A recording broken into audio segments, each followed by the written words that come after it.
दूसरी ओर बिहार विधानसभा चुनाव को लेकर सरगर्मियां तेज हो चुकी हैं। मुख्य लड़ाई एनडीए और महागठबंधन के बीच है, लेकिन लोकसभा चुनाव में हाशिए पर रहे पूर्व केंद्रीय मंत्री पशुपति पारस पूरे दमखम के साथ विधानसभा चुनाव में उतरने की तैयारी कर रहे हैं। पशुपति पारस ने दावा किया है कि वो संगठन को और मजबूत करेंगे और उसके बाद फैसला लेंगे कि उन्हें किसी गठबंधन के साथ जाना है या फिर अकेले ही ताल ठोकना है। तमाम मुद्दों पर पूर्व केंद्रीय मंत्री पशुपति पारस से बातचीत की है इंडिया न्यूज संवाददाता रितेश मिश्रा ने। आप रिपोर्ट देखिए।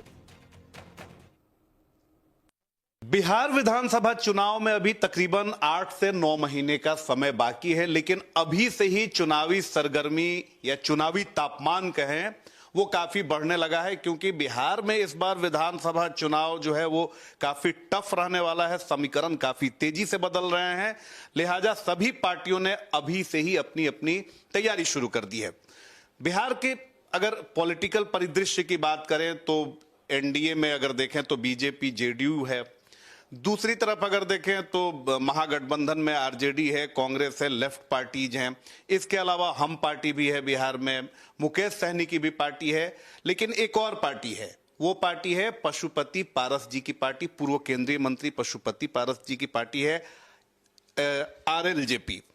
तो उसने भी तैयारी कर रखी है। क्या कुछ तैयारी है, क्या कुछ समीकरण होंगे, खुद हमारे साथ पूर्व केंद्रीय मंत्री पशुपति पारस जी मौजूद हैं। इंडिया न्यूज में सर बहुत बहुत स्वागत। आपको भी धन्यवाद। सर, आपने सुना इंट्रोडक्शन में मैंने बताया है कि सभी पॉलिटिकल पार्टीज की तैयारी हो रही है। पशुपति पारस कितने तैयार हैं? हमारी पार्टी, उस पर पार्टी का नाम था लोक जनशक्ति पार्टी, 28 नवंबर 2000 ईस्वी को इस पार्टी की स्थापना हुई थी। स्वयं हमारे बड़े भाई साहब स्वर्गीय रामविलास पासवान जी जीवित थे और उनके नेतृत्व में पार्टी बनी थी, और उस समय से लगातार पार्टी का ग्राफ है बिहार में बढ़ते चला गया। और लोग कहते भी थे कि रामविलास पासवान जी मौसम वैज्ञानिक हैं, और बात भी सही था।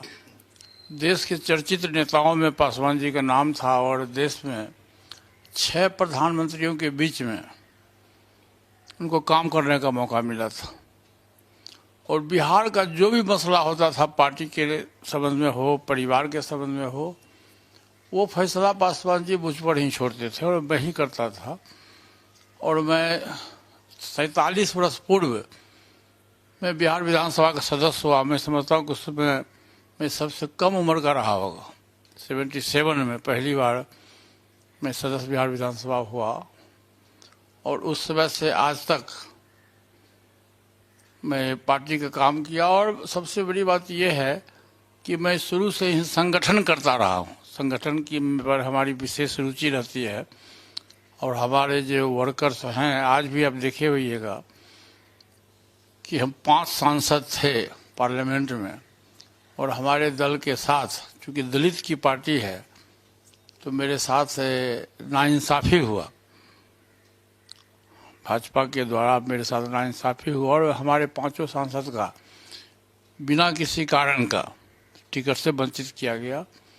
फिर भी हमने फैसला लिया कि राष्ट्र हित में, देश हित में, देश की पुकार है, नरेंद्र मोदी जी के नेतृत्व में सरकार बनने की बात है, तो हमारी पार्टी और हम लोगों ने राष्ट्र हित को देखते हुए एनडीए गठबंधन के लोगों का मैंने साथ दिया। लोकसभा के चुनाव में भी हमारी पार्टी ने साथ दिया, और नतीजा ये हुआ कि 8 महीना बीतने के बाद हम लोगों पर किसी तरह की कोई सहानुभूति भाजपा के लोगों ने के द्वारा नहीं दिखलाया गया। तो सबसे बड़ी बात यह है कि जो राजनीति करने वाला आदमी होता है वो साधु का जमात नहीं होता। साधु का जमात नहीं, तो राजनीति करने वाला आदमी कहीं न कहीं राजनीति करता है। और हम लोगों के बीच में, हम लोगों के कंधे पर बहुत बड़ी जवाबदेही भी है। हम लोगों का जो समाज है बहुत पिछड़ा है, दलित है, अति पिछड़ी जाति के लोग हैं, पिछड़ी जाति के लोग हैं, अक़लियत के लोग हैं, जो समाज में आर्थिक दृष्टिकोण से, शैक्षणिक दृष्टिकोण से बहुत कमज़ोर माने जाते हैं, सामाजिक दृष्टिकोण से भी बहुत कमज़ोर माने जाते हैं। तो हमारा दायित्व होता, हमारे पार्टी के साथ साथ हमारे चल रहा दलित सेना, और दलित सेना का भी मैं राष्ट्रीय अध्यक्ष हूँ। दलित सेना एक सामाजिक संगठन है और उसका मुख्य उद्देश्य है कि दलितों पर जहाँ कहीं भी पूरे देश पर अत्याचार हो, तो हमारा जो सेना है, दलित सेना जो है, उस पर जा कर के हम उसका निदान करते हैं, उसका समाधान करते हैं और प्रयास हमारा होता है कि कहीं दलित पर अत्याचार नहीं हो। ये हमारी पार्टी का और ये हमारे दलित सेना का सिद्धांत है। तो अब परिस्थिति कुछ विपरीत हो गई है और सामने में 2025 का विधानसभा का चुनाव है, जो बहुत ही अहम है बिहार की राजनीति के लिए। उसका बहुत ही महत्वपूर्ण माना जाता है बिहार की राजनीति में।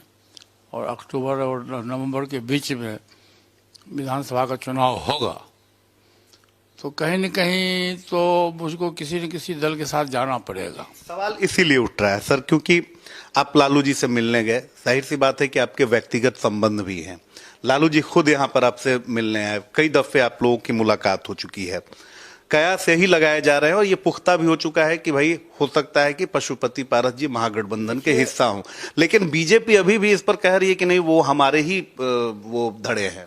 नहीं, मैं इस बात को नहीं मानता। मैं इसलिए नहीं मानता हूँ कि जब कभी भी बिहार में एनडीए की बैठक होती है तो एनडीए की बैठक में सिर्फ 5 दल के लोगों को बुलाया जाता है, माइनस आरएलजेपी छोड़ के। अब जो 5 दल है उन्हीं लोगों को एनडीए की बैठक में बुलाया जाता है। तो उस दिन मैंने समझ लिया और हमारी पार्टी के लोगों ने समझ लिया कि हमको एनडीए की तरफ से हम लोगों को तरजीह नहीं दिया जा रहा है। तो आज से 2 महीना पहले 19 और 20 नवंबर को हमारे पार्टी कार्यालय में हम लोगों ने स्टेट कमेटी की बैठक बुलाई थी।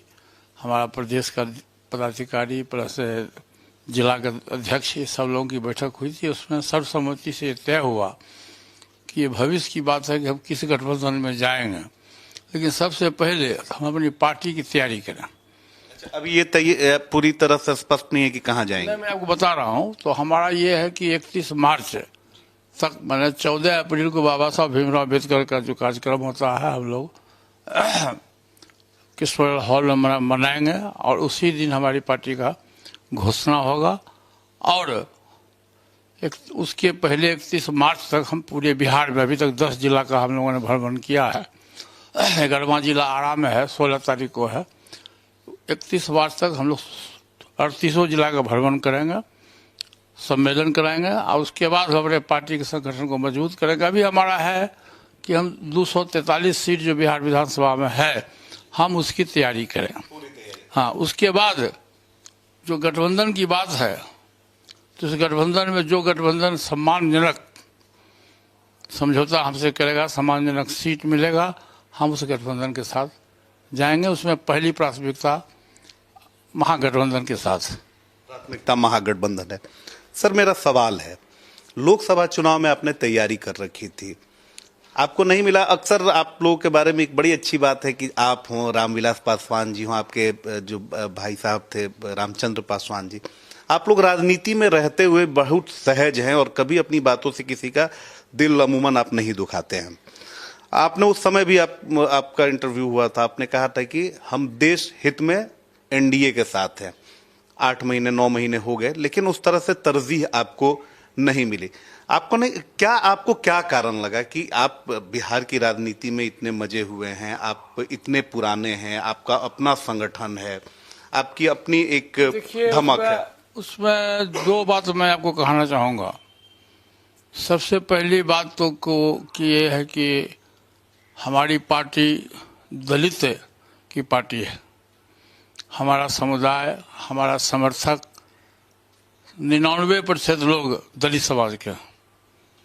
तो एक दलित के साथ में अन्याय हुआ और दूसरा धन बल मेरे पास में नहीं है। तो ये दोनों को आप जब देखिएगा तो स्पष्ट रूप से आपको पता चलेगा कि दलित की पार्टी है और दलित के पार्टी के साथ में ऊपर के जो लोग हैं, आला कमान के जो लोग हैं, उन लोगों ने नाइंसाफी किया। मैं तो यही कह सकता हूँ।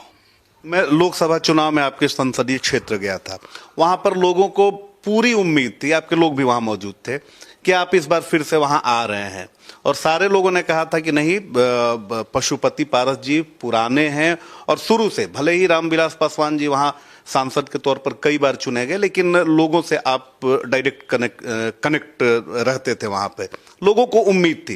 लेकिन अंतिम क्षण में आपने निर्णय अपना बदल दिया कि मैं वहां से फाइट। मैं निर्णय नहीं बदला, हमारी मजबूरी थी। मैं पहले भी घोषणा किया था कि मैं एनडीए गठबंधन के मैं साथ हूं, और उसमें मैं भारत सरकार का मंत्री भी था, मैंने इस्तीफा भी दिया।